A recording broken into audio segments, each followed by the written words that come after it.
I am placing the entire Luzon under quarantine. Noong taong 2020, isang hindi inaasahang krisis ang nagpabago sa takbo ng buhay ng buong mundo. Ang COVID-19 pandemic ay nagdulot ng takot, pangamba at mga hamon na nakaapekto sa milyong-milyong tao, kabilang ang mga Pilipino. Sa likod ng mga numero, balita ay mga tunay na kwento ng sakripisyo, katatagan at pag-asa. Ito ang mga tinig ng pandemya, mga kwento ng takot, pag-asa at pagbangon.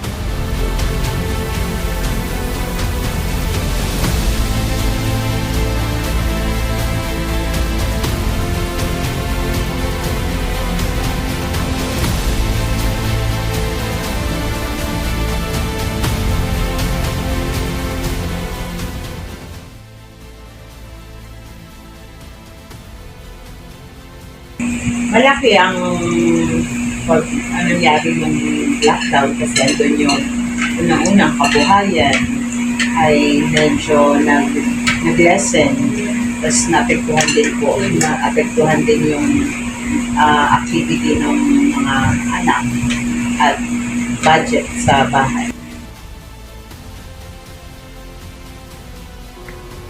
Sobrang nagbago ako.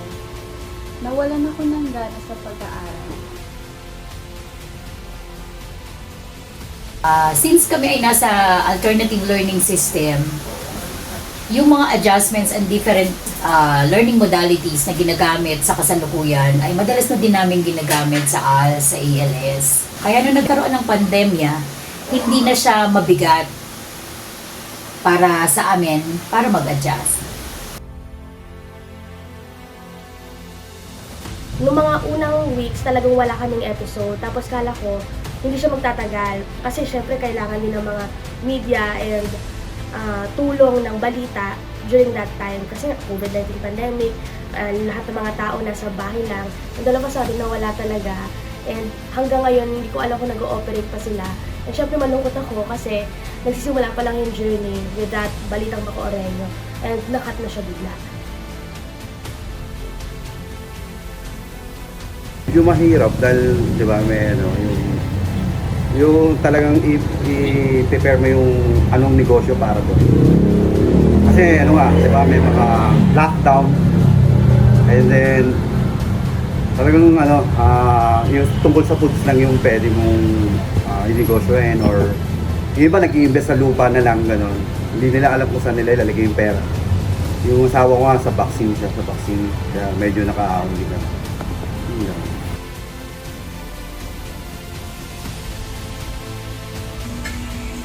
Yung daily consumption at yung kung paano mamimili, mag-grocery kasi ang mobilization noon ay hindi ganun ka-open.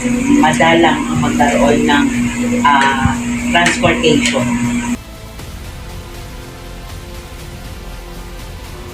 Hindi ko naramdaman na estudyante ako. Kasi through online, madali na lang makahanap ng sagot sa mga activities. Nawalan ako ng interest.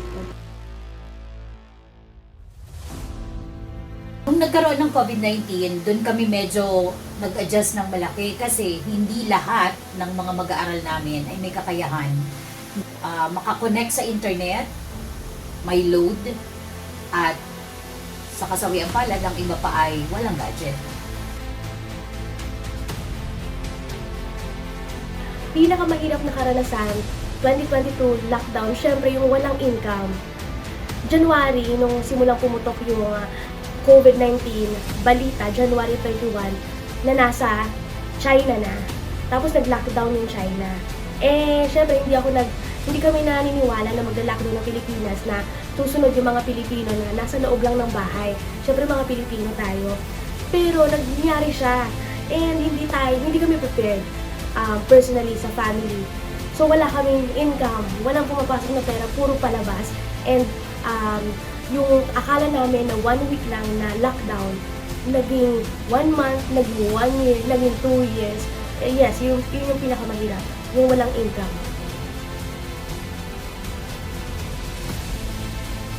Pinakamahirap na karanasan yung... Kasi lalamog nga ako, nagatid ako ng pasyente. Hindi ko alam na may COVID yun. Pag uwi ko, nagka-COVID na ako. Bago 15 days ako. Siguro, nag-ano ko, gamot ako, nagpatingin ako ng x-ray. Talagang may tama yung 2 baga ako. Bago na, doon ako natulog sa kotse 15 days. Kasi ayaw kumawa yung mga ano ko, yung asawa ko. Parang, kasi wala naman kami pang-hotel eh, parang gano'n eh. Saka hindi namin dinigare kasi wala rin naman kami makukuha eh. Siguro bigas lang, parang gano'n. Ano pa ba? Maraming namatay. Akala nila ano talaga, walang namatay. Marami yung kabatch na namatay ako. COVID parang pinagtitiripan ka talaga. Parang hinahanap niyo yung ano yun. Parang siyang buhay din.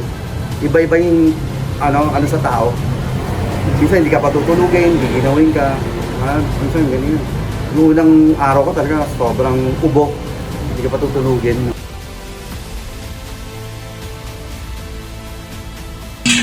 At hindi naman gaano apektado then in terms of money kasi that time tuloy-tuloy ang aming salary sa office at yun lang din problema yung paano kang mag-grocery.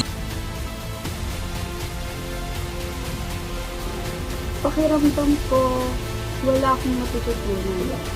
Kasi, bilang estudyante, di ba dapat na-enjoy mo yung pag-aaral? Pero through online, hindi ko siya ma-feel kasi wala akong kasama mga kaklase, to physical. Marami sa kanila ang hindi nakakasunod. Marami sa kanila ang hindi nakakagawa ng mga gawain. Marami ang hindi makasabay. Ganun pa man, ganun talaga eh. Dahil nasa sitwasyon na hindi control ng lahat. Kailangan na lang sumunod sa batas at sa pinag-uutos.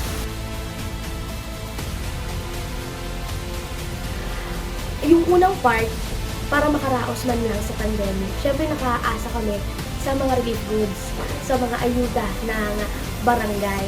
Pero syempre yung ayuda na yun is limited lang.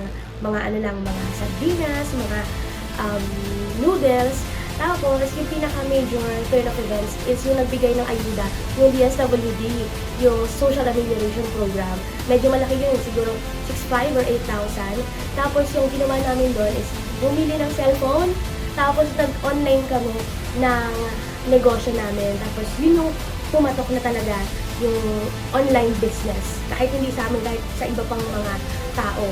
Yun yung start ng boom ng online business. Mga batch mo namatay. Yung iba, namamatay na lang sa ambulansya. Tsaka laging puno yung ano, mga hospital, puno yung mga facilities. So pag wala kang kilala, hindi ka makakapasok. Yung miss ko, trabaho sa hospital yung miss ko eh. Pag may mga kilala namin, pinapasok namin. Kasi talagang iba, nag-iikot. Mapa-artista ka man o talagang namamatay, di ba? Minsan nasa labas na sila ng ospital, naghihintay ng mga bakante yung mga ward. Kasi maraming talagang, kala nila hindi totoo eh, pero totoo, marami naman boost ng buhay talaga. Yan, pa Jessica Soho nga yun, di ba? Totoo talaga. Akala nila joke lang talaga yun.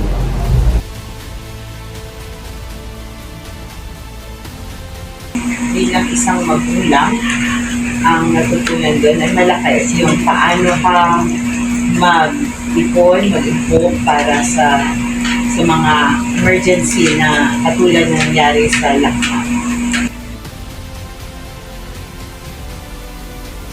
Bilang estudyante, natutunan ko na dapat marunong kang disiplinahin ang sarili mo sa pag-aaral. Dahil sa online class, ikaw lang din naman ang makakatulong sa sarili mo.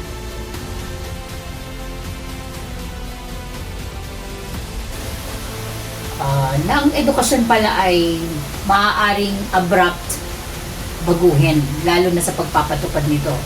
Kung noon, palaging sinasabi ng mga guro na pumasok ka kasi babagsak ka, mag-aral ka, dapat nasa paaralan ka o nandun ka sa klase kung saan man kayo nagkaklase. Pagdating ng pandemya, pwede palang hindi. Pwede palang wala sa klase physically. So, yun. Syempre, ang natutunan ko during pandemic ay magkaroon ng savings. Kasi, yung hindi kami ready. Hindi kami naniwala na magkakaroon ng lockdown, na magsasara ang mga pinto, ang mga palengke. So, mahalaga na meron kayong savings at more than that, yung may sarili kayong grocery sa bahay. Kasi, kapag lockdown, hindi na rin importante na may pera ka eh. Kasi paano pag hindi ka makalabas? So, dapat laging handa sa mga ganong pagkakataon na hindi mo maasa.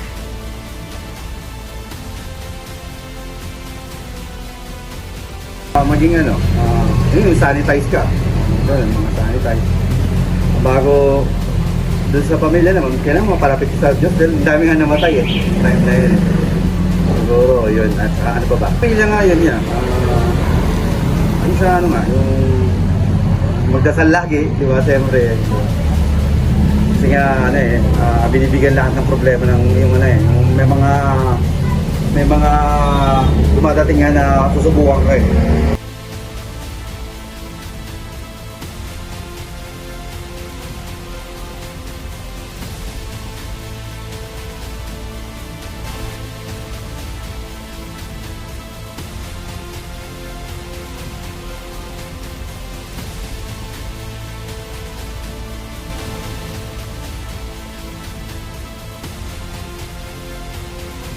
Nakita ko po kung gaano kalaki ang naging epekto ng COVID-19 sa buhay ng mga tao, lalo na sa kalusugan, edukasyon at kabuhayan.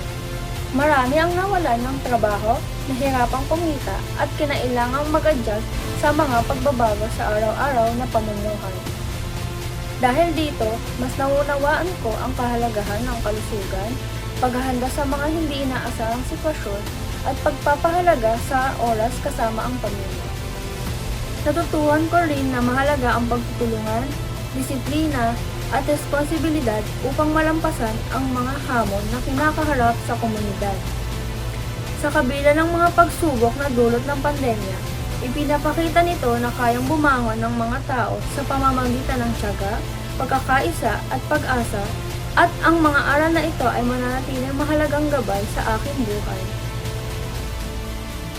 Noong panahon ng pandemic, maraming Pilipino ang naghirap, ngunit natutunan nila ang kalagahan ng pagiging matyaga, pagiging matatag, at pagtutulungan sa kabila ng krisis.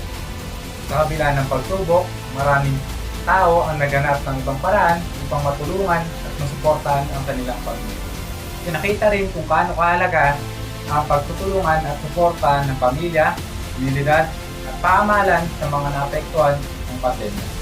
Bilang isang mag-aral, napagtanto ko na dapat hindi natin sayangin yung opportunity na meron tayo ngayon.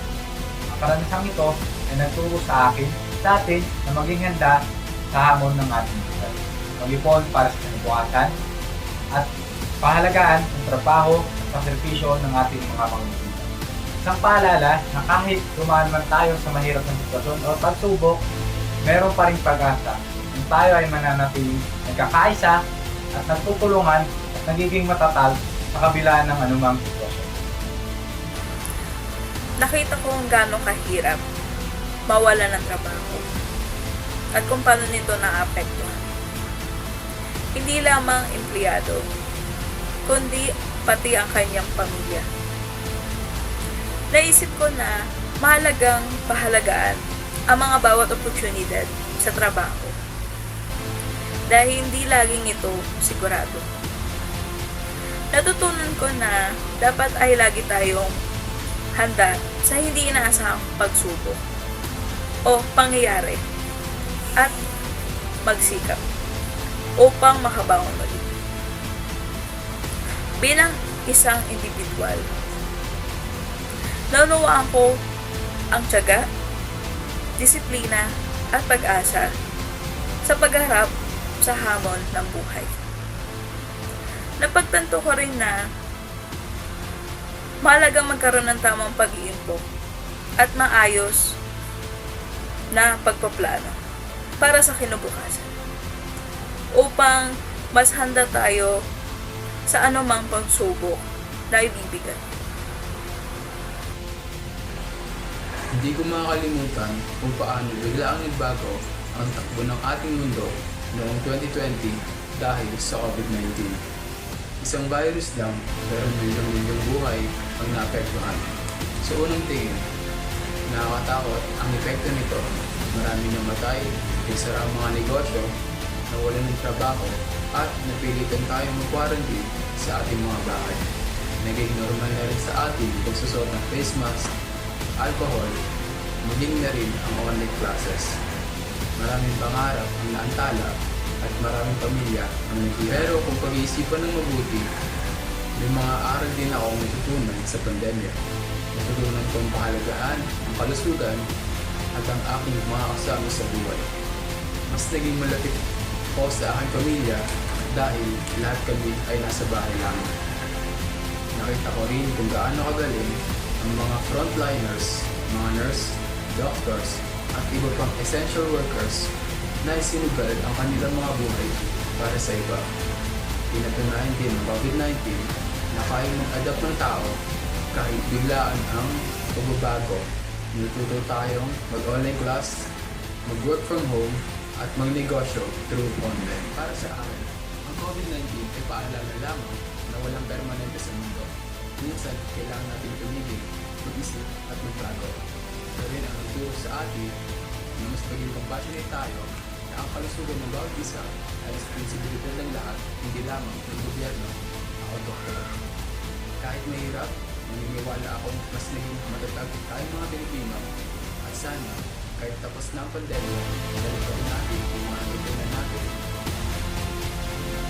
Hindi na sa kalusugan, tumulong sa kapwa at maganda para sa mga hindi inaasahang kalusugan. Ako nung nagkaroon ng COVID-19 ay tumahimik din ang mundo at tumahimik ang bawat kalsada dahil ang mga tao ay hindi makalabas sa kanilang tahanan dahil na rin sa quarantine at isinagawang protocol. Dito makikita natin na mahalaga ang oras at hindi dapat sayangin sa walang kwentang bagay. Gamitin mo ito sa tama at kung saan kasaya. At dito makikita natin na ang bawat Pilipino ay nagtulungan sa gitna ng sakuna. Maraming lumabas na bayanihan tulad ng mga nurses, police at tanod at mga bawat tao na rin na tumulong ng may puso. Nag-iwan ng aral ang COVID-19 sa atin na mas kailangan natin mas maging maingat at tulungan ang mga nangangailangan. At huwag tayo maghilahan pababa pagkos tulungan natin ang sarili natin at ang iba na rin upang malagpasan natin ang mga bawat sakuna o mga problema sa buhay natin.